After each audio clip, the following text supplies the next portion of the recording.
Well, I know a number of you will be happy to see that back, but none of you are as happy as I am about it. Welcome to this week's Table Talk. Welcome to Model Kit Stuff, where you'll find all of this.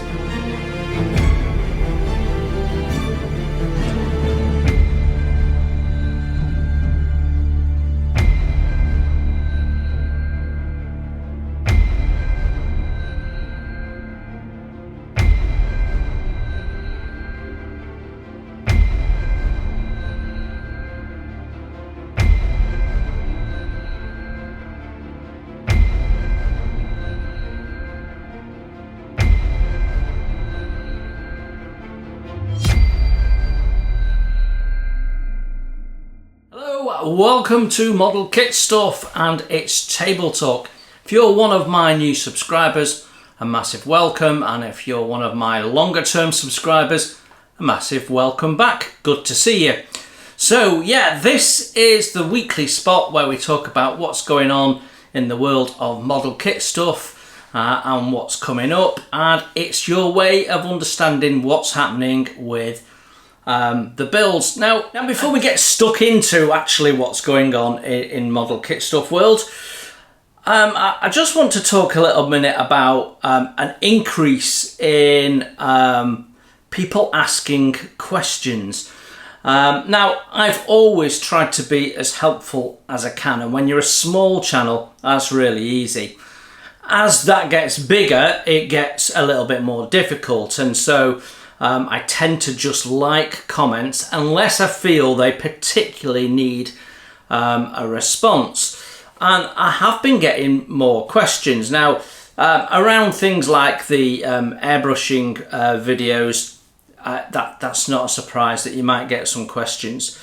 And I've been getting some questions around some other videos as well, and you know, that's well and good. But I have been getting some what I consider lazy questions. So you know, when's this coming back? That was, you know, I'm not gonna name names and I'm not gonna talk details, but a prime example, and it's by no means the only example, was last week. Somebody asked me when something was coming back in a comment under a video when I'd explained when something was coming back. So, you know, watch the video. That's the whole point. And the Table Talk video is here to give you all that information. So you don't actually have to watch it, because most of the time I'm just talking to you, so you can listen to it. I expect most people actually listen to it, and then if there's a watchable bit, they watch that. I mean, I guess everyone does it slightly differently. Some people like to watch, some people like to listen, some people do a bit of both. Some people don't bother at all, and you know, if I get asked a question like, when's Scharnhorst coming back, or when's Fly coming back, then what I usually do is tell them, well, come and look at the Table Talk video, because that's where I explain what the plans are, and we will go through that later in the video, as we always do. I like to keep you up to date. Things are changing, you know, all the time. Plans change. What's going on changes, what's being released changes, so all of that sort of stuff. But the big change this week was that we started on Scharnhorst again, which I told you in last week's video I would be doing at the weekend. I just started editing the video for Friday and last night, and I realised how far behind you are compared to me, because once you've got the paint down on the hull, it really starts to speed up. And actually, I'm just coming out of the last monotonous bit, which is all the deck fittings, because you've got lots and lots of bollards and repeat things like that. Now, there is some more repetitive work on this, anti-aircraft guns. They're boring, but we'll talk about that in one of the videos. So, you know, most models have a repetitive bit, but doing the deck fittings is a bit like doing individual track links.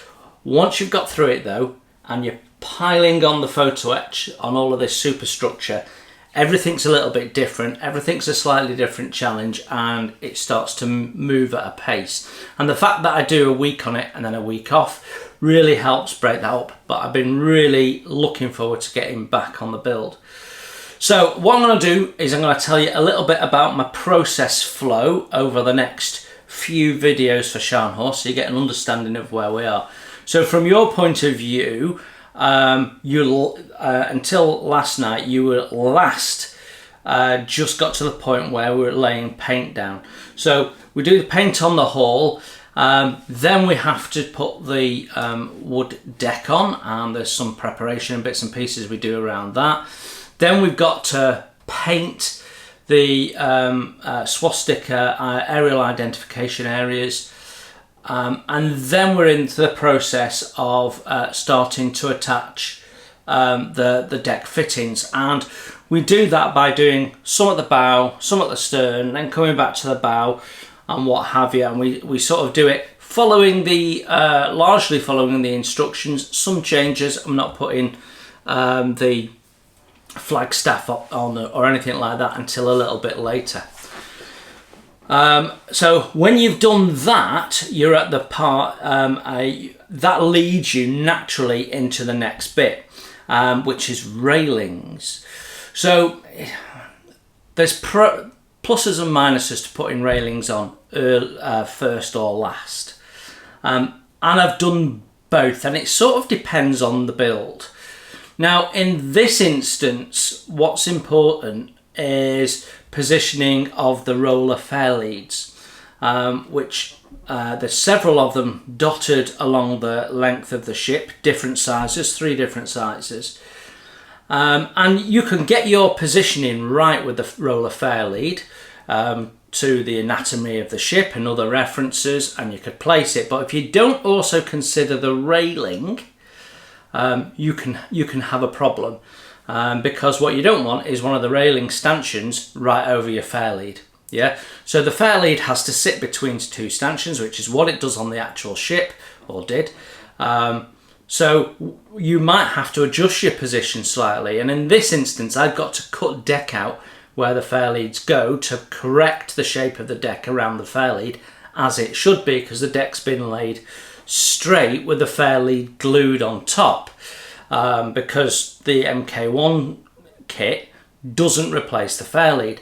So if you use the fairlead that comes in the kit, what you get is you get a lamination with the fairlead, the wood deck underneath, and then the plastic, and you can see all those layers, and it doesn't look great, but actually the fairlead sits proud of the deck on a little metal raised platform, which is hollow in the middle, so that because the water washes away through it and it forms a little tunnel, and the fairlead sits on top. So I have some aftermarket ones which have the correct shape, which allows me to then cut that out of the deck. But even if you're using the ship ones, I would cut the deck around it as it should be, and then you've got a bit less lamination.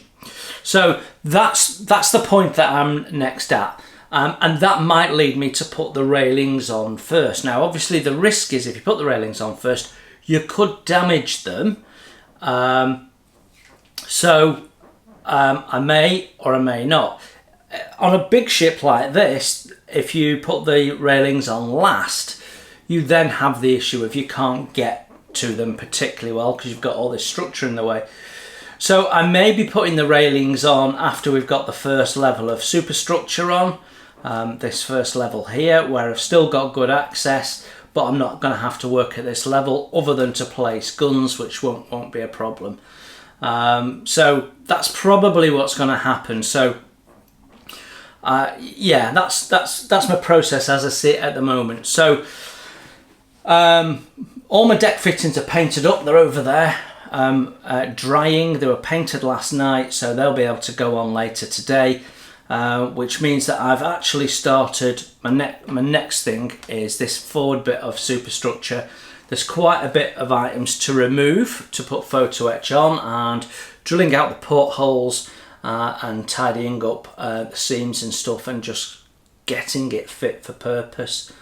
Then we can paint it, and then we can add that bit of wood deck, and then we move on to the next section, which would be this one here, which needs some corrections as well. So yeah, so we're out of the tedious bit and into doing things that are different. So the voyage continues of the Scharnhorst, and now I'm fairly determined that we won't take a break on the Scharnhorst unless I get to a point where, you know what, I'm just fed up and I'm going to have a break from it for a couple of weeks. So there's a possibility that that might happen. It's usually happened in my big builds, and what I'll do is I'll grab a 1/72 scale fighter, spend a week doing that, and then come back to it. So, you know, it's possible, but I'm really enjoying this at the moment, and I'm really happy with how it's coming together. So yeah, there we go. So that is back, and you saw the latest episode, all being well, yesterday, assuming that I got it edited on time. No reason why I shouldn't have done.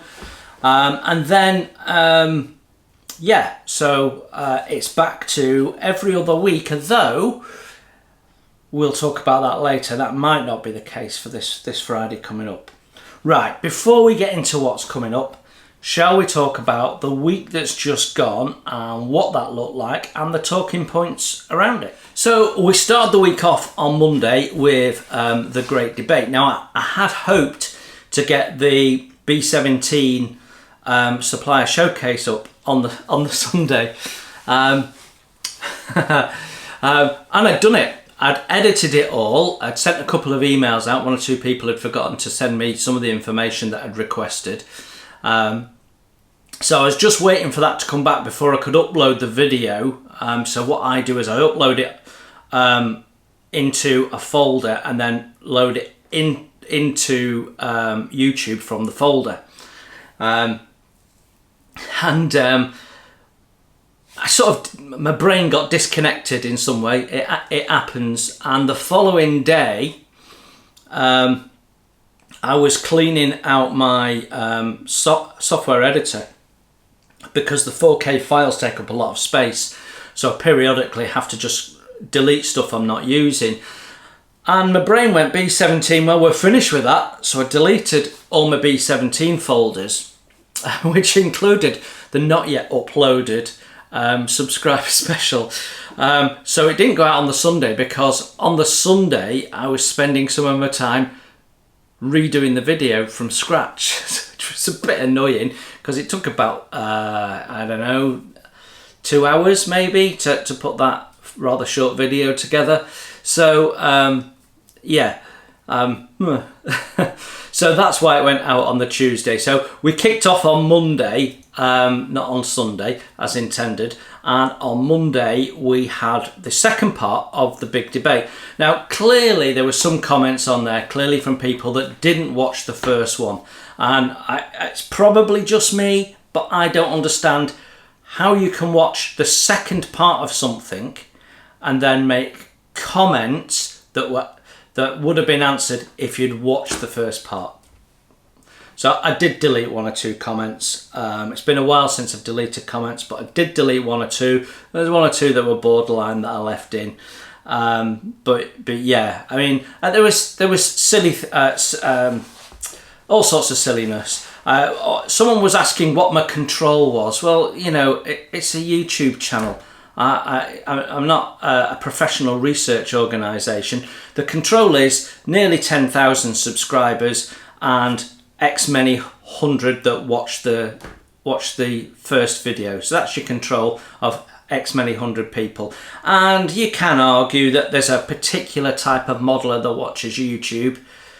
But my experience from what we see in the subscriber showcase at the end of the year, from talking to you guys, from seeing what some of you guys do on channels, those of you that have got channels, is that we are pretty much a good cross-section of modelers that I've come across in my lifetime. As in, we're all slightly different, we've all got different preferences, we've all got different ways of doing it, we've all come from the hobby in roughly the same way, but again, different. We all enjoy different elements of it, and we've all got different interests. And I think that is There's a saying about autistic people. Once you've met an autistic person, you've met an autistic person. And it's exactly the same with modelers.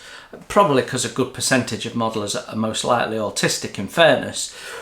But the same applies. When you've met one modeler, you've met one modeler. We're not all the same, you know.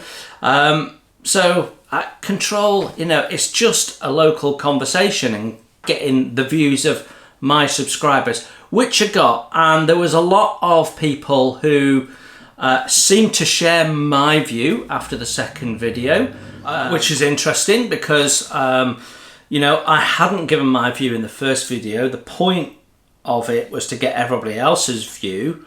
But my view didn't change. There was no compelling arguments that came through that made me think that my thought process on there, I should change. I agree with the majority of people, and the majority of people is that yes, they would like to see paint masks and potentially other items in kits because they're already sourcing them for themselves. So they're already spending more. And you've got to remember the question was, would you pay more for the kit to have them in? And there was a number of people that said no, but there were a small number of people. And the reasons given were, you know, keep the kit price down, or I wouldn't use them so I don't want to pay for them, and that sort of stuff. All great reasons. But then a good proportion of people were saying, you know, let Airfix do their thing and then I'll go and choose to spend my money on something else if I wish. And I think my view is, yeah, that's probably the right way forward, but Airfix could be that supplier.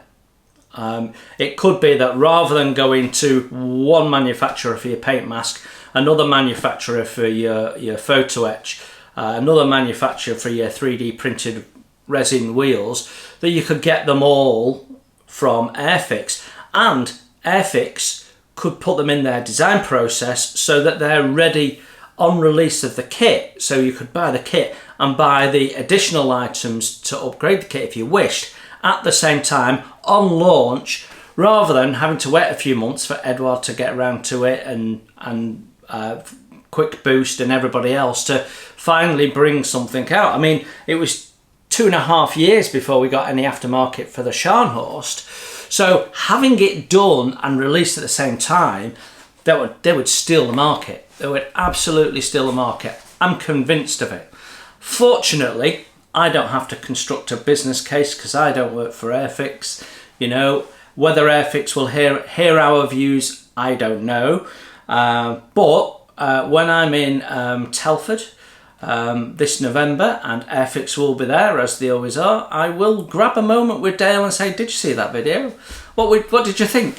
So, you know, just because the video's done doesn't mean I'm not done with it, because I would love Airfix to grow into that space, because they do their kits with a lot of care and they're continuously looking to improve.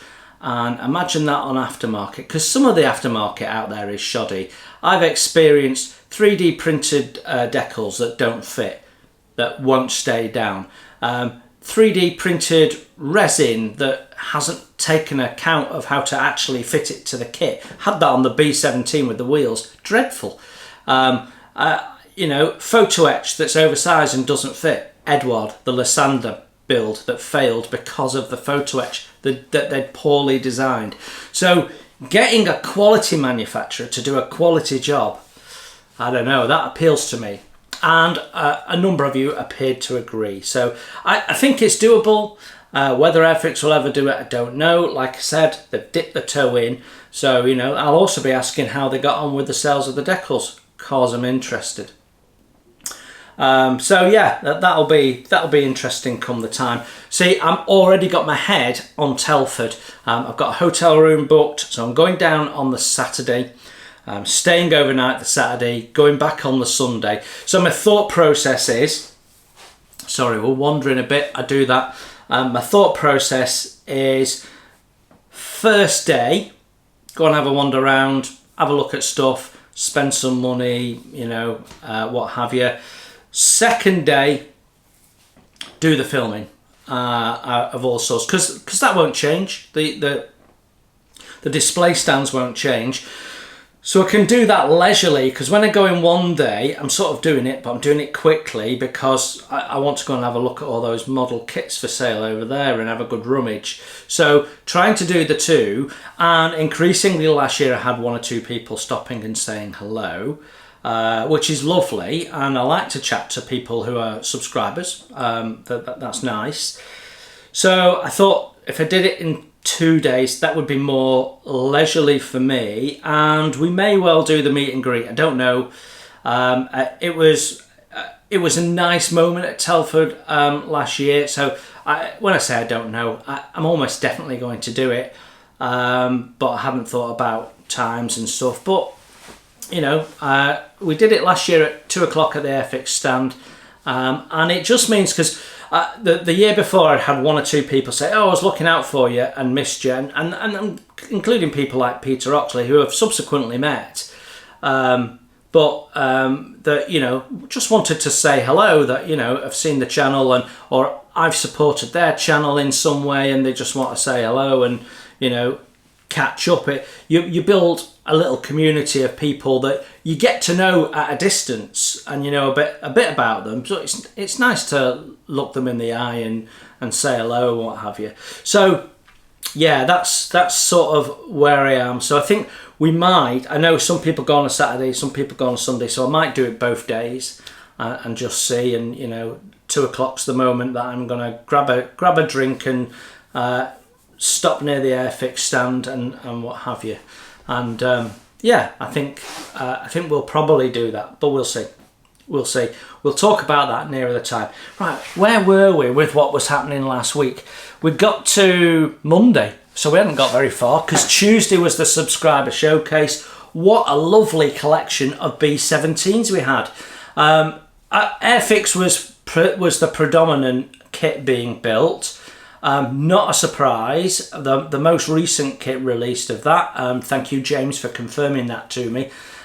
James, one of my moderators to Bulldigger Model Works, he's a wealth of modelling knowledge in his head that he can just pluck out. And if you've ever seen him on one or two other channels that he supports, you know, he has this information in his head. I mean, I can't retain anything in my head anymore.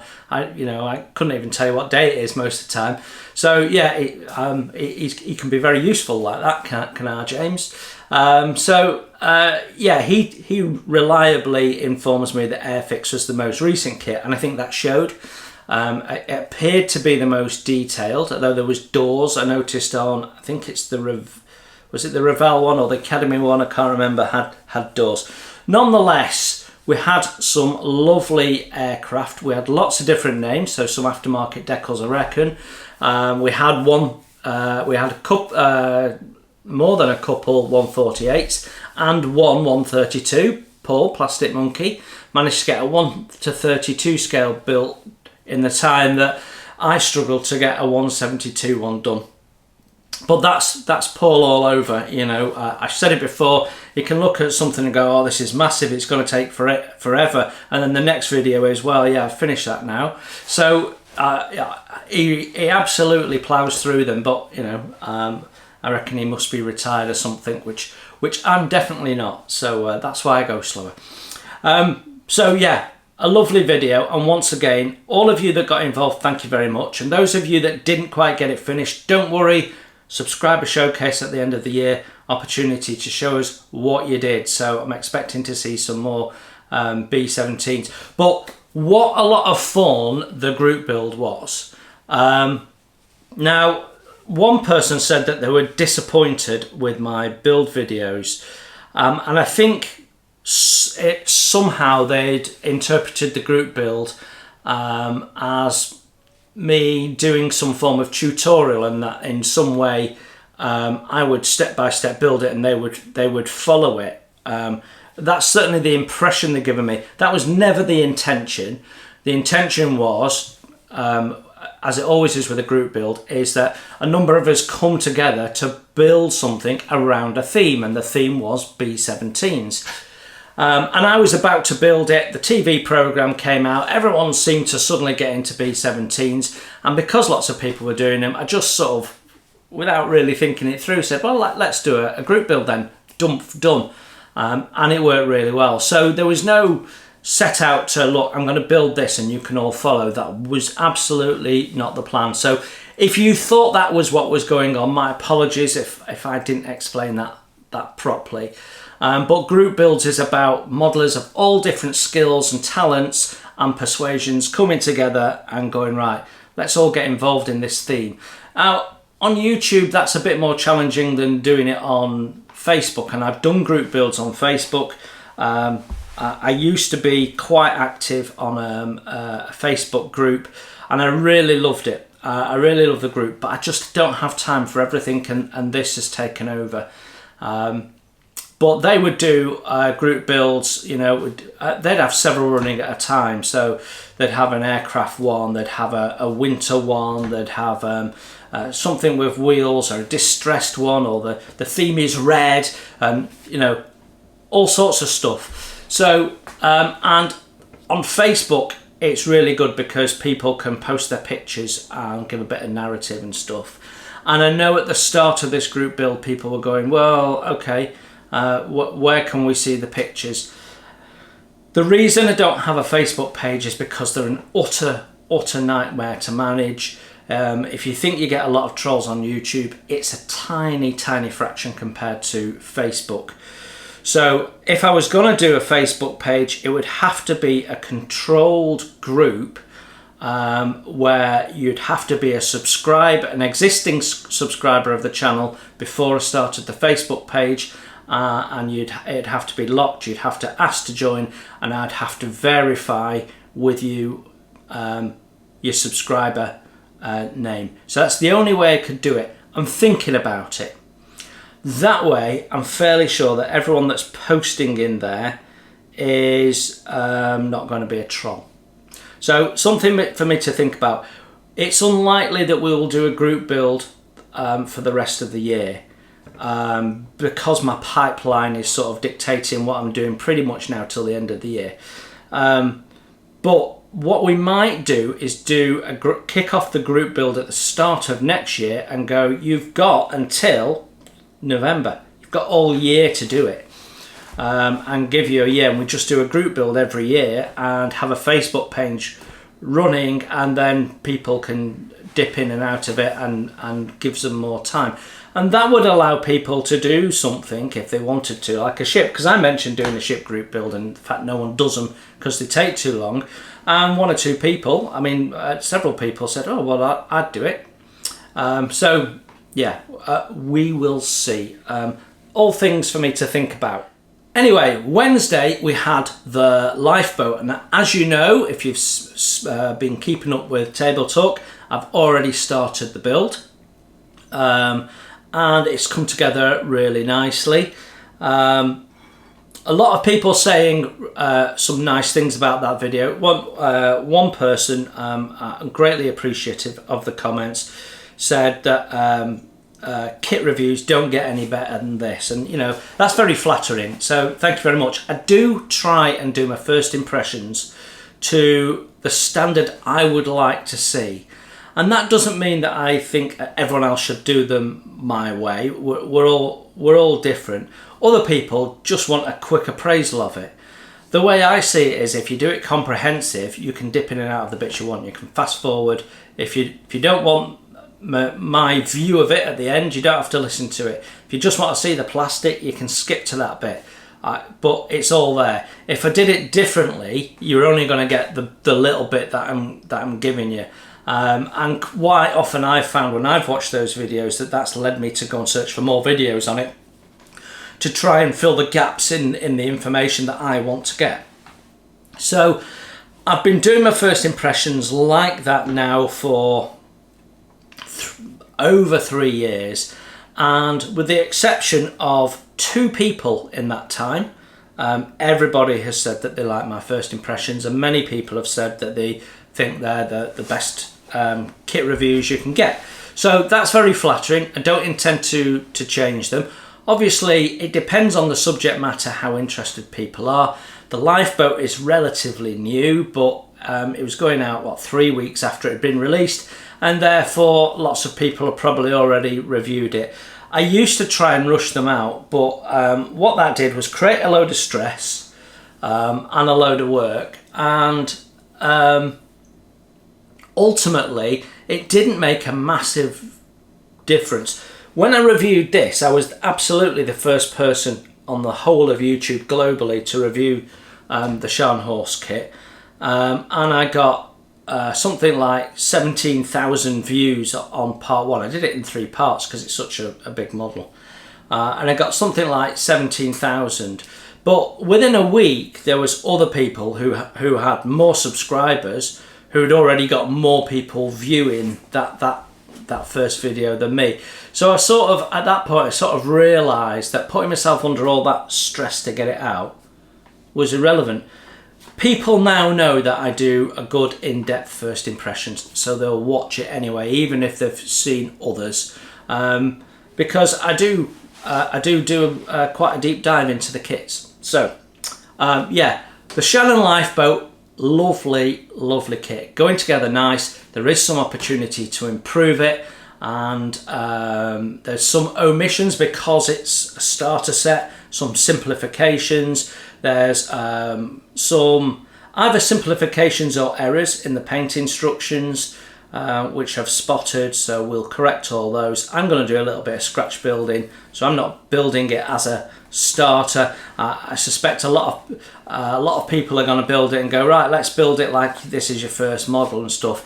That's a bit obvious for me, so I'm building it as I want to build it. It just happens to be a starter set.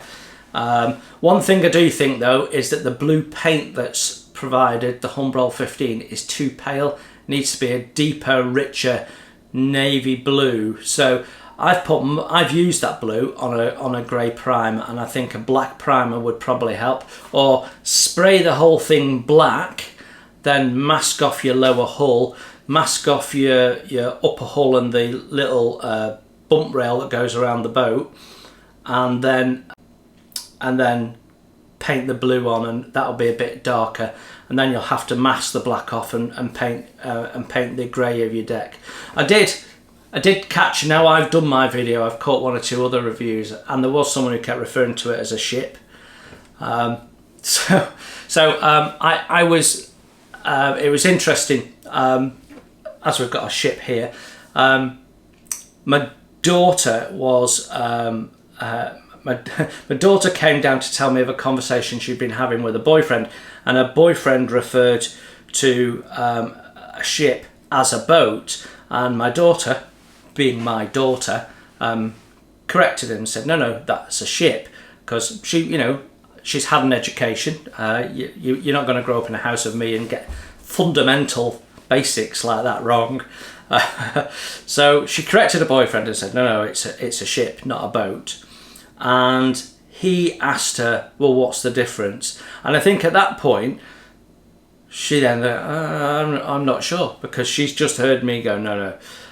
So just for clarity, I'm not going to mention names, and this person may not watch my channel, but the difference between a ship and a boat, there's about 5 different things you can shout out as differences between a ship and a boat. But the main one is, right, and this is the simple way to remember what's a ship and what's a boat. A ship could carry a boat, but a boat couldn't carry a ship. That's the simplest way of working out whether something's a ship or a boat. Now, there are technical reasons. In fact, if you were to Google it, I suspect you wouldn't be given those technical reasons, because there's things like propulsion systems and capacity and ocean going and not ocean going and all of that sort of stuff. But yeah, the simplest way to identify whether something's a ship or a boat is, could you put one inside the other?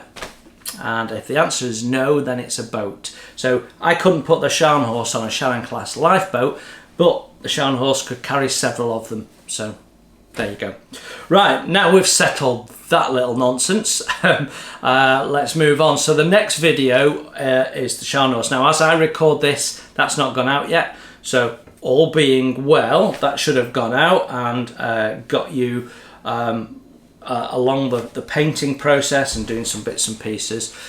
Really nice to get that back. Hopefully that'll get some hits back, because I did pick up some subscribers just because of Scharnhorst.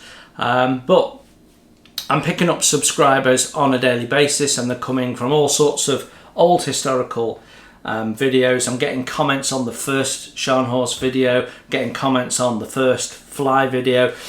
The build of the fly still is in my top 5 videos every month, every single month.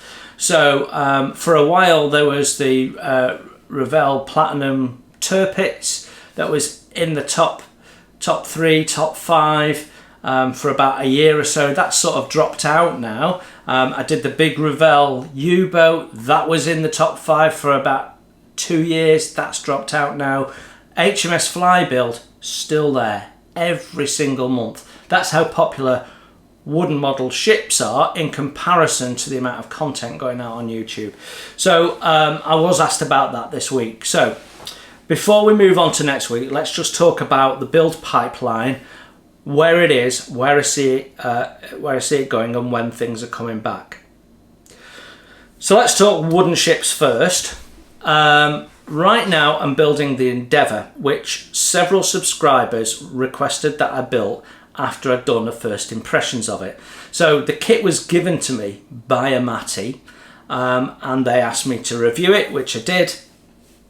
And then several people, including the apparently late Wendy Hickson, asked me to build it. Said they'd like to see me build it. So that's what we started doing, but I couldn't just build it on top of everything else, so I paused HMS Fly to build that. My intention is to have a wooden build on the go all the time, like I always have a ship build on the go, but it's not the priority of the channel. So the plastic kits are the priority, they're the bread and butter, they get most interest in my head, but then it's top 3 every month. So my intention is, once the Endeavour's finished, is to go back to the Fly.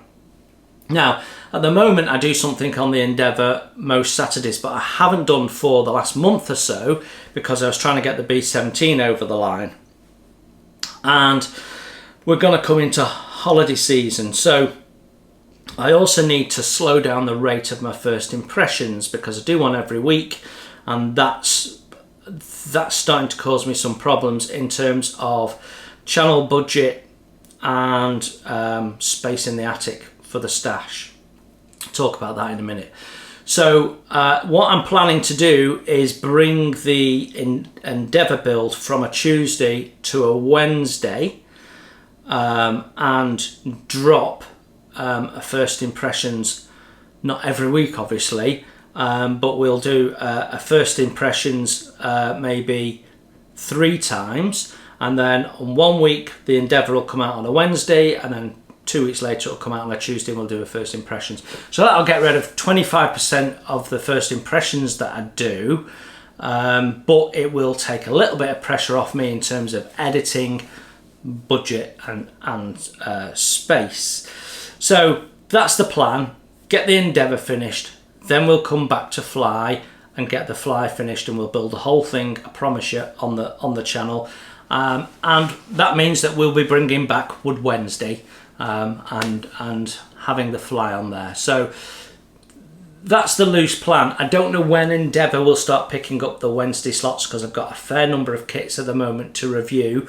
But it probably makes sense to introduce that during the school summer holidays, because I have a bit less time, because I'm doing things with the kids, and hopefully, and I will be going away, and Paula and I are going away, and then I have my birthday. So one way or another, it sucks up time that I would be doing other stuff. So probably reducing the amount of editing time I've got to do by losing one first impressions a month would help.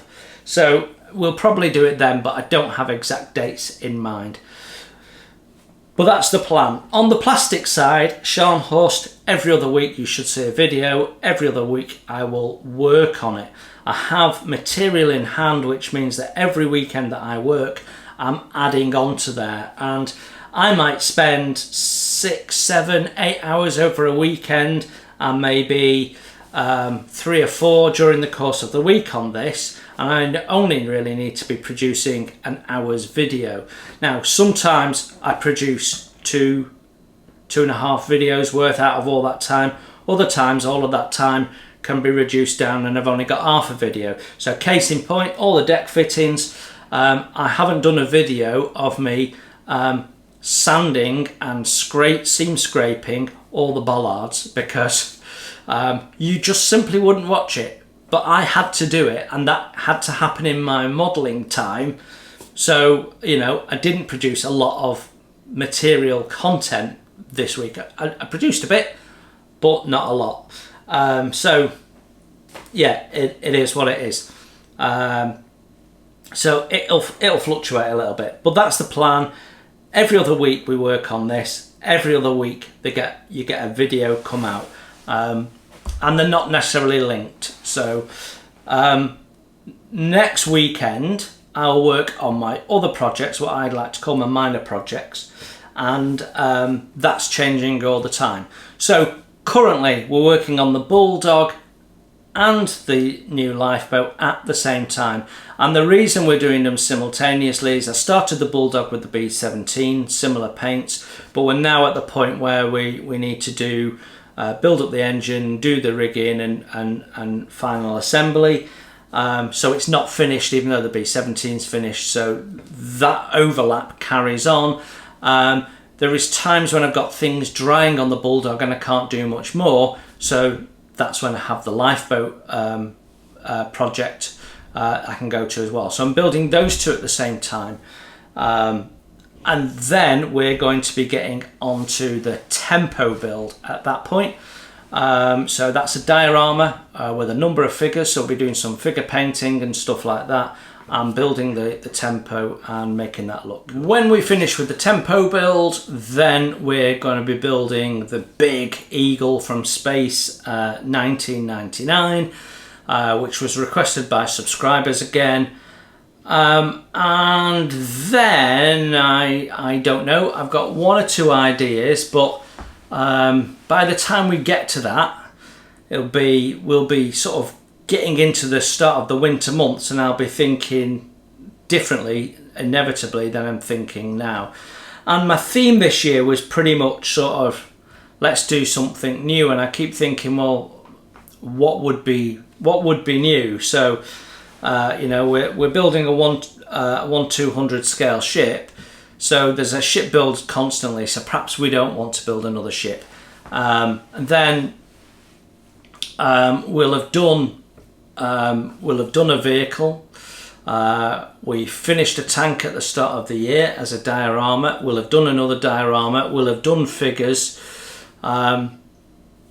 So there's not much left in the world of sort of new. We could do a different brand kit that we've not done before, or something like that, or maybe I don't know. You've almost narrowed it down to, well, we better do the blue tits because there's nothing else left. But I don't know. We'll see. We'll see at the time. And I think it'd be nice to do a subscriber choice where we immediately build it, not we build it 6 months later, you know, which always seems to be the case for some reason. So, yeah, right now, Bulldog, Lifeboat, Tempo, Space 1999. So that's four builds, 3 builds really, they're only small ones. So then I don't know. I really don't know. Right, that is sort of future plans and what have you. So let's talk about what's coming up next week, and then we can talk stash ads. So Monday we've got, well, I guess it's a tool review really, but it's not a tool as such. It's, well, you'll see on Monday. It's another one of my slightly weird ones. We do that on a Monday. Wednesday we've got a 148 aircraft, first impressions, and then on Friday I am not sure. Strictly speaking, it should be Bulldog or Lifeboat, but I'm not sure I've got enough material for either at this moment in time. So what I'm going to say is I'm going to try and get it to be Bulldog, but if there isn't enough material, then it will be another Scharnhorst. But this weekend I'll be doing Bulldog and Lifeboat, so that might just give me enough material on the Bulldog. So I'll concentrate on Bulldog and pushing that along, because I suspect the Bulldog's gonna be pretty much one video to complete the whole thing, which is nearly there. I mean, all the remaining parts are painted, so it's just assembly and rigging, and that's the unknown in there. I've decided I'm probably going to do it easy line for speed, and it also gives me an opportunity to show people how to do it, because easy line is the hardest of all the different methods of rigging to do in my view. Having done the main three, yeah, it's definitely the hardest. So that's the plan for the week ahead as I look at it. Right then, we added something to the stash. I told you we'd got another ship. Would you like to look at it? Oh, go on then. Let's have a look. Well, there you are. Lovely. My third aircraft carrier. Yeah, lovely. So I do love Trumpeter's grammar. It's really funny. Anyway, yeah. So I've picked this up for 80 quid. It's missing its instructions, or the original instruction book. There's a photocopy gone in, which I'm guessing they've downloaded from ScaleMakes. It's pretty rubbish copy as well, and it's also missing its decals, but I'm not so worried about that, because I would probably have abandoned the decals anyway, because as you know, Trumpeter's ship decals leave a lot to be desired, and what have you. So I'd have probably gone for some Padding House ones anyway. They do two sets which cover this. One that covers off the aircraft and one that covers off decks and flags and bits and pieces. So I'd probably get both quite expensive, and when you put it together, the cost of the decals and the well, 93 quid I ended up with shipping, then I've paid more than I would do just getting the kit new, but then I would have gone and bought the decals on top anyway, so it's still cheaper, still saving money. Everything is in sealed bags. I have gone through it and checked everything, and we do have everything. Now, some people aren't aware of this. I have spoken to people in the past, and you know, not everyone knows about their ships and stuff, and you can forgive people for thinking this, but there is a number of people I've come across over the years that think that this is in some way a made-up ship, that it was a ship that was maybe on the drawing board that never got built, and that's not the case. You don't hear much about her because she never actually got quite finished, and certainly despite what you can see here on the front, never saw active service, because she was nearly finished at the point where Hitler said, right, scrap the Navy, and they redirected spending to U-boats and other things. So they never quite finished her off, and probably it was the right thing to do, because there was no way they were going to squeeze that aircraft carrier out into the Atlantic with any success. So what were they going to do with it, you know? Other than supplying air support and possibly interrupting British movements in the Channel, what exactly were they going to do with it? So you know, there is no way the British wouldn't have been, the RAF wouldn't have been all over that if they thought it was nearly completed. See, what she was actually launched, and she had a custodian crew, I guess you'd say, and towards the end of the war she was scuttled because she hadn't been dealt with. And actually the Soviet Union after the war raised her, and then nobody really knew what happened to her for a long time. But actually they used her for weapons testing, and she got resunk north of Poland, and it was only fairly recently that the wreck of her was discovered. But yeah, would have been a beautiful looking ship. You take the sort of the German Navy of the time's aesthetics and apply that to an aircraft carrier. She looked a bit outdated compared to British ones at the time. You compare her to Art Royal, I think the design's a little outdated.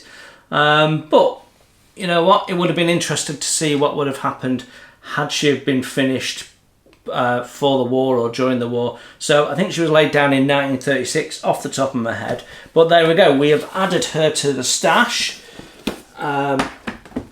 So that means I've got 3 1 to 350 scale aircraft carriers now. I've got the Merit, which is now I Love Kit Ark Royal. And I've got a full aftermarket set with that, etch, turned brass, wood deck, so on. I think it's a Verifier 1, which was released not long after it came out. I've had it since it was first released, and I've even done a bit of it. So it's officially it's a Shelf Queen, but all I've done is put the 2 halves together, 1 deck section in, and built 1 photo etch crane. Yeah, and then the other one is the Airfix HMS Illustrious, which I've got loads of etch for as well. But a project like this, you know, it's not as big as doing a 1/200 ship in terms of length of time, but you'd be surprised. It could take you a year. There is an MK1 set for it. It's 300 quid, and there's a big part of me would like to buy it, and there's another big part of me saying, but then you wipe out your budget and you can't get anything else that comes along. So I don't know, we will sit and see. But it does come with a big complement of aircraft, and I think the kit straight out of the box looks fairly nice, so you'll be seeing that as a first impressions at some point soon. So there you go. The Graf Zeppelin, what a lovely ship. There is a sister ship as well, I think, that Trumpeter have released, but I think that scratches my itch for German and aircraft carriers, to be honest. Right then, in other news, Airfix have released or re-released a couple of their recent toolings. So the Cromwell tank is back out with fresh markings. If you've not built it, I built it on the channel. You can go and find the build diary for it. It goes together really well. I had a lot of fun building it. Yeah, go and check that out if you're interested in building it. You can get it from Airfix right now. And also they've re-released their beautiful 1/24 scale new tool 2023, is it? Spitfire. With 3 additional markings, all of them really nice, including a bare metal one that it looks very much like a Mustang in terms of livery. Some lovely markings on it. You know, if I didn't already have one, I'd be tempted. In fact, I've been thinking about do I want to build it after the Eagle, but I don't know. Yeah, we'll see. There's lots of ideas running around my head for that. But yeah, a couple of new releases to watch out for. I think that is it in terms of modelling gossip. So let's do some thanks, because I have some special people that chose to support the channel. And if you do a super thanks or put a donation into my PayPal, I will always give you a shout out here. So let's do that. Lee Fennell and Paul Plastic Monkey, Thank you very much for your donations this week, greatly received, and all helps the cause of getting things for us to review and have a look at, and in the future build. So thank you very much. Always appreciated. Every little bit helps, so thank you so much. Right then, so I think we have covered pretty much everything off. I've not got any kits to sell this week. Now, I said we would talk about the stash. I'm in the process of tidying up the attic. I have reduced my aircraft kits. When I say reduced, I've sorted my aircraft kits into two piles. Those I want to sell and those I want to keep. And the pile of keeps is at 30. So I've got 30 aircraft kits that I'm intending to keep. So that'll be my aircraft stash. So later this week we'll have gone through the vehicle stash and decided which ones we might want to get rid of from that. I'm going to do something a little bit different with the selling of kits. I'm going to list them all, and I'm just going to do a one-off shot and go, there you go, these are the kits. This is the minimum asking price. Vote on them. I will do it first on here. So subscribers that watch Table Talk, they'll get first dibs. And then I will do a separate video for the subscribers that don't watch Table Talk. And then anything that's left will go onto YouTube. Now, some of them have been listed before, but I'm of the view that some people might have missed them if they've missed a video for whatever reason. Some of them I offered out a little while ago, and we'll just see what happens. But I'm just going to do it once, and then... So I'm actually going to get all the kits, take some photos, and then I'm going to pack them. So I can pack them, take them straight down the post office, and so as the bids get done, I can go and do them. Because I need to clear the space a bit more quickly than I'm managing to doing them 3 at a time. Last week no one was interested, but the week before I sold them all, and the week before that I sold them all, and so I think all in all there's about 3 kits I've not sold of all that I've put out. So yeah, a good result. There's 1 or 2 kits that are worth quite a bit of money, and what I'm finding is that if they're a bit expensive, they're not going. So we'll put them on eBay. There's some that I want their actual market value for, and I'm not prepared to sort of give away, if you like. So yeah, but there will be some as well as the aircraft. There will be some vehicles, and there will be some ship kits in there, including 1/350 scale. So there will be some little gems in there, I think. And then when we've done that, we can consolidate the stash, and we perhaps do a stash tour again, because it's been a little while since I've done that, and it'll look quite different. Right then, I think that is it for this week. I can't think of anything else that we need to talk about. So thank you very much for stopping by. It's been another really good week. And obviously I'm feeling better after COVID last week. So have a great week, everyone. You enjoy your modelling. That's the most important thing. And I will see you very soon. Bye for now. Thanks for watching. Please hit the like button and subscribe if you haven't done so. It's free, and that way you won't miss my first impressions, my tool reviews, my product reviews, and any of my builds, including wooden model kits as well as plastic. It's all free, and if you'd like to support the channel, you can hit my PayPal link in the text below. Every pound goes straight into the channel to keep the cameras rolling and to do more fun stuff for you to watch.